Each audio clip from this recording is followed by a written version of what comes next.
Akala mo ayos lang. Yun pala, lugi ka na. Akala mo ayos lang, pero ang totoo, unti-unti ka na palang nalulugi. Boss, maraming natuwa.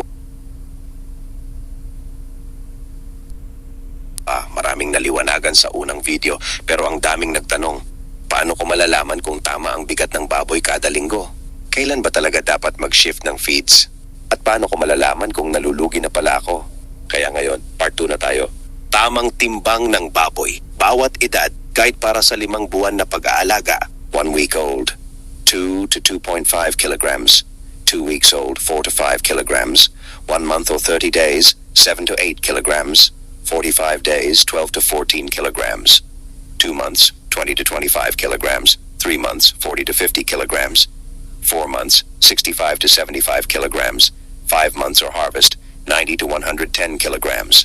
Kapag hindi mo naabot ang mga timbang na yan, may problema sa pagkain, shifting ng feeds o sa vitamina. Tamang pag-shift ng feeds. Booster, mula 5 days hanggang 35 days. Pre-starter, 36 to 50 days. Starter, 51 to 80 days. Grower, 81 to 115 days. Finisher, 116 to 140 days. Kapag mali ang shifting mo, pwedeng tumaba pero walang laman o bumagal ang paglaki kahit malakas kumain. Mga palatandaan ng lugi o kahit hindi mo napapansin. Akala mo lumalaki kasi malakas kumain pero ang totoo, taba lang ang nadadagdag, hindi muscle. Akala mo ayos lang pero sobrang bilis ng konsumo. Maliit naman ang dagdag sa timbang. Akala mo hindi ka palugi pero pag binenta mo sa timbang, mas mababa pa sa puhunan. Solusyon, timbangin ang baboy kada linggo, ayusin ang halo ng feeds.